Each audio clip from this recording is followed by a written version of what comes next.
Allah menginginkan untuk mengazab mereka dalam kehidupan di dunia ini. Nah, ini saya sering menyampaikan dalam 2 minggu ini. Allah memerintahkan kita untuk memilih.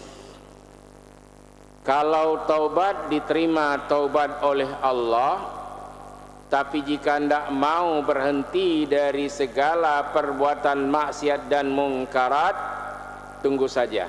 Meskipun dipanjangkan umurnya oleh Allah Subhanahu wa ta'ala, tapi tak lama kemudian Allah mendatangkan azab kepada mereka dalam kehidupan dunianya. Jadi bukan hanya di akhirat, tapi juga dunianya. Nah, bagusnya kalau kita mendengarkan ayat ini bagi yang sudah terlibat maksiat tapi masih hidup dalam keadaan sehat walafiat, sekarang apa yang paling bagus? Bertaubat kepada Allah. Itu panggilan Allah. Selanjutnya berhenti dari melakukan perbuatan maksiat dan mungkarat, kemudian bertaubat kepada Allah. Jika tidak, wa tazhaqa anfusuhum wa hum kafirun, Allah hancurkan fisik dan jiwa mereka dan mereka mati dalam keadaan kafir. Nah, jadi tazhaqa ini lenyap, maksudnya hancur, lebur, lemah, lunglai. Apa maksudnya? Kalau enggak mau berhenti dari berbuat maksiat, yang Islam ini tidak pernah sholat, tidak pernah beribadah kepada Allah, tapi terus menerus terlibat dalam judi, dalam maksiat, dalam zina, dalam mencuri, dan berbagai macam kejahatan lainnya, Allah tawarkan, ayo wahai hamba-hambaku bertaubat kepadaku. Innallaha ghafurur rahim. Sesungguhnya Allah Maha Pengampun lagi Maha Penyayang. Dipanggil untuk bertaubat, dipanggil untuk meninggalkan maksiat dan mungkarat, tapi ada manusia yang enggak mau untuk bertaubat dan meninggalkan perbuatan-perbuatan maksiatnya. Bagaimana kesudahannya? Allah hentikan kejahatannya, Allah cukupkan kemaksiatan yang pernah dia lakukan, dan Allah hancurkan fisik mereka dan mereka mati dalam keadaan kafir. Jadi kalau sudah watazhaqa anfusuhum, nanti ada peluang-peluang nggak bisa lagi mencuri, nggak bisa lagi berzina, nggak bisa lagi merampok, ibadah ndak ada, maksiat ndak mau ditinggalkan, wahum kafirun, dan mereka mati dalam keadaan kafir. Nah, jadi kalau nggak mau taubat, ndak mau menyesali dosa-dosa, sampai dengan kita sudah menemukan kebenaran-kebenaran tapi kita lecehkan kebenaran, mengabaikan kebenaran dari ayat suci Al-Quran, tunggu saja kata Allah. Jadi biar Allah yang menghentikan kegiatan mereka. Kan sekarang capek itu Satpol PP misalnya, ada sudah diumumkan jangan main judi, baik judi dalam bentuk model manual dulu maupun judi online. Ada orang nggak percaya, selama kita hidup kapan lagi kita bisa bergembira, mencari keuntungan dengan cara main judi, mencari kaya dengan cara mencuri atau korupsi. Semua itu pekerjaan-pekerjaan yang harus ditinggalkan. Meskipun Allah memanjangkan umur orang-orang seperti ini, jika mereka enggak mau bertobat dan tidak berhenti, maka yang terakhirnya dia akan berhenti sendiri dari berbagai macam kemaksiatannya. Bagaimana Allah menegurnya sehingga dia tidak mampu lagi untuk main judi, tidak mampu lagi untuk mencuri, tidak mampu lagi untuk korupsi, enggak mampu lagi terlibat di dalam maksiat dan mungkarat, berhenti sendiri. Dan sangat disayangkan bila sampai matinya dia tidak bertaubat kepada Allah, wahum kafirun, mereka mati dalam keadaan kafir. Ini jadi sebuah pelajaran kepada kita semua. Yang paling bagus mana? Ayat yang kita baca malam ini ditinjau dari segi akhlak itu nomor wahid. Artinya meskipun dulu dia punya kekurangan pada waktu mudanya, mungkin banyak khilafnya, banyak dosanya atau banyak kekurangannya, tapi kemudian dia sadar dari hari ke hari, wa yazidullahu allazina hatadaw huda, dan orang-orang yang Allah tambahkan kepadanya petunjuk setelah mendapat petunjuk. Udah ada hidayah, dapat lagi hidayah. Ada orang udah sesat, menyesatkan lagi. Ini yang paling bagus, sudah ada hidayah dari Allah. Contohnya setiap hari dia beribadah pada Allah, setiap hari dia mengerjakan sholat, tapi kemudian dia sadar, saya nggak pernah menambahnya dengan sholat sunat, saya nggak pernah sholat duha, saya nggak pernah sholat tahajud, dan banyak sholat-sholat sunat yang saya tinggalkan. Sadar dia, kemudian dia bertaubat kepada Allah, dia berjanji dengan Allah Subhanahu wa Ta'ala akan menambah keimanannya dengan menambah ibadahnya, dengan selalu yakin dan hakul yakin bahwa mengerjakan sholat yang wajib dan sholat sunat lainnya akan mengangkatnya ke posisi terpuji, ke posisi lebih mulia, sehingga ketika hidayah demi hidayah diberikan oleh Allah Subhanahu wa Ta'ala menjadi amal soleh yang nanti dia akan melihat sendiri. Wal baqiyatus solihatu khairun 'inda rabbika sawaban wa khairum maradda. Ini bekas-bekas amal soleh. Amal-amal soleh itu menjadi hal yang kekal. Ternyata kebaikan-kebaikan yang kita lakukan ini, semua amal soleh ini bermanfaat untuk diri kita semua, ditambah dengan keimanan kita. Ini Ibnu Katsir di dalam kitab tafsirnya menceritakan bahwa tentu ini dari kajian hadis Rasul sallallahu alaihi wasallam, orang yang beriman dan beramal soleh nanti pada hari bangkit itu dibangkitkan oleh Allah. Pada hari manusia keluar dari kuburannya, itu wajahnya yang laki sangat tampan-tampan, yang perempuan sangat cantik-cantik. Kemudian di dekatnya ada kendaraan. Kendaraan ini memperkenalkan diri, saya adalah amal-amal solehmu yang sekarang datang untuk menjemputmu, aku sebagai kendaraanmu. Ada orang peti ya, nena apa tak ya kan begitu cara melecehkan. Ada orang seperti itu yang kaget.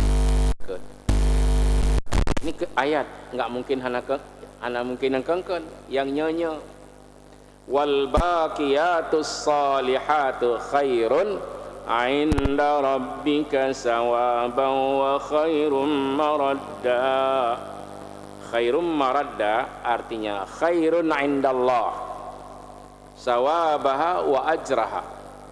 Sesuatu yang paling baik di sisi Allah yang manusia itu tidak menyangka, tidak mengira dan tidak percaya. Tapi dia nanti akan melihat sendiri. Pada hari manusia yaumul khuruj, pada hari manusia dikeluarkan dari kuburannya, semuanya berdiri. Nah, itulah yang disebut dengan yaumul qiyamah, hari semua manusia berdiri. Orang-orang yang beriman, kita jangan bayangkan kan keluar dari tanah itu kan berdebu. Enggak ada alaiha ghabarah, enggak ada debu. Dengan wajah yang berseri-seri, dengan wajah yang sangat harum dan wangi. Kemudian Allah datangkan kendaraan. Bagaimana bentuk kendaraannya tidak bisa kita jelaskan, karena ini sesuatu hal yang gaib yang belum diberitahu oleh Allah kepada kita semua. Nanti akan kita lihat sendiri bagaimana bentuk kendaraannya. Yang penting kita percaya kepada sesuatu yang difirmankan oleh Allah Subhanahu wa taala dan disabdakan oleh Rasul Muhammad sallallahu alaihi wasallam. Sama seperti orang yang kurban, ya kan, kalau satu sapi 7 orang, ada yang susah, bagaimana cara menduduki satu sapi 7 orang, habis patah lemah, ya kan, patah tulang sapi. Bukan seperti itu. Kendaraan ini nggak bisa kita bayangkan bagaimana indahnya dan bagaimana cepatnya. Oh, mungkin di dunia ini orang pernah mau beli Alphard nggak sanggup beli, mau beli Fortune nggak sanggup beli, mau beli Fortune nggak sanggup beli, semua yang mewah nggak sanggup beli. Ternyata suatu saat bagi orang yang menyisakan amal-amal solehnya, yang beriman kepada Allah, yang banyak beramal dengan amal yang soleh, wal baqiyatus shalihat, artinya apa saja yang dilakukan dari hal-hal yang baik itu kekal dia. Kekal maknanya enggak fana. Apa saja kebaikan yang pernah kita lakukan di dunia ini itu menjadi kendaraan. Jangankan kendaraan akhirat ya, kendaraan politik saja.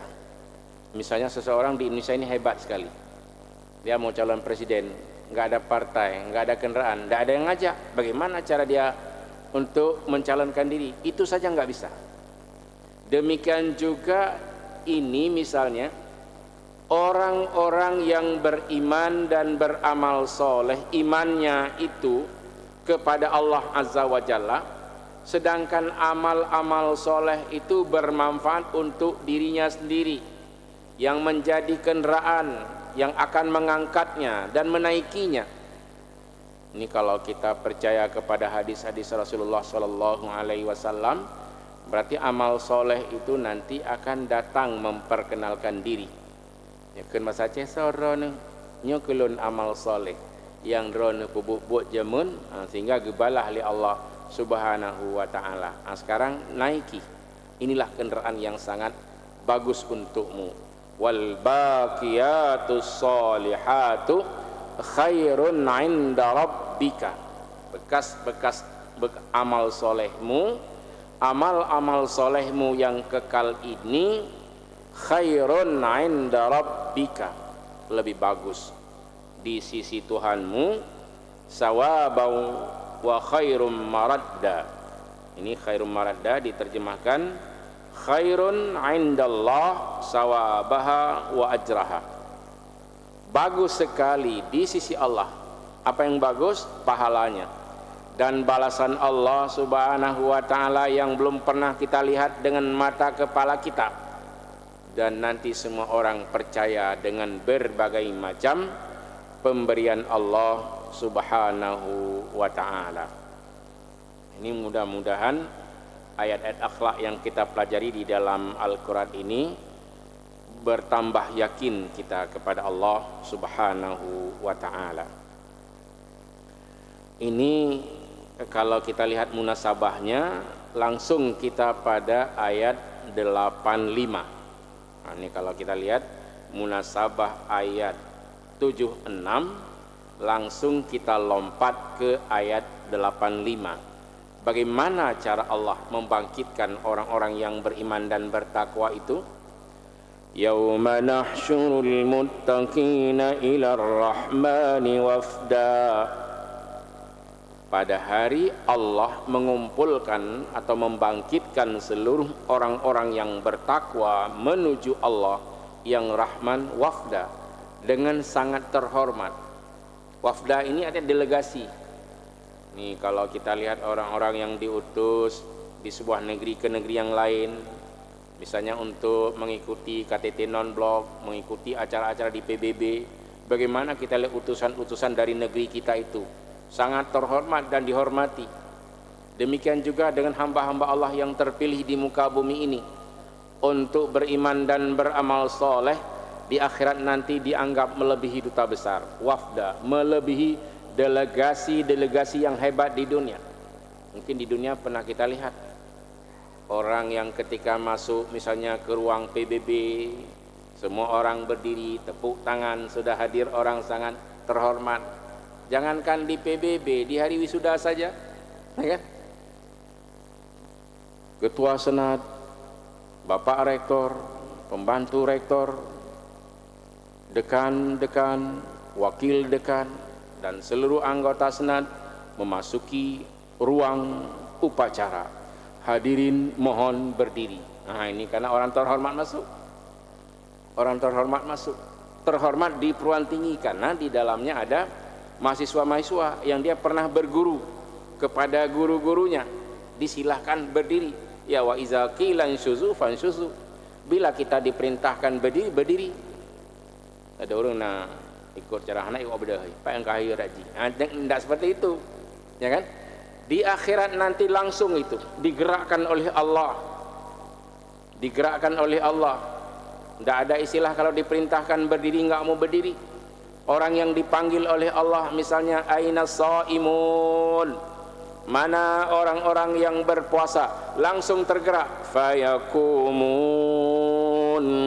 semua mereka berdiri. Tidak ada perintah mana orang-orang yang berpuasa mohon berdiri, enggak ada, langsung aina shaimun, mana orang-orang yang berpuasa, fayakumun, langsung tergerak untuk berdiri menuju Allah, masuk ke dalam pintu yang sangat terhormat, delegasi yang sangat terhormat, melebihi duta besar yang sangat terhormat.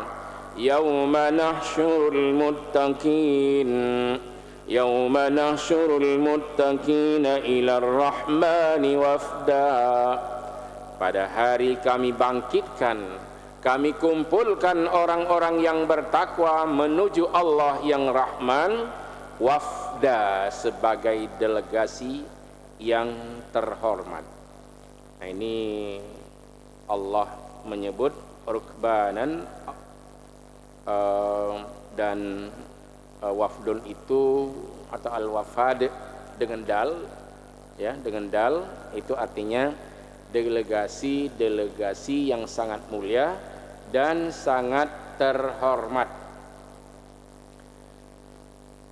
Wa nasuqul mujrimina ila jahannama wirda, dan Allah halau orang-orang yang berdosa ke dalam neraka jahanam dalam keadaan dahaga atau haus. Udah haus, bukan dikasih air, tapi dihalau ke dalam neraka jahanam. La yamlikuna syafa'ata illa man ittakhadha 'indar rahmani ahda.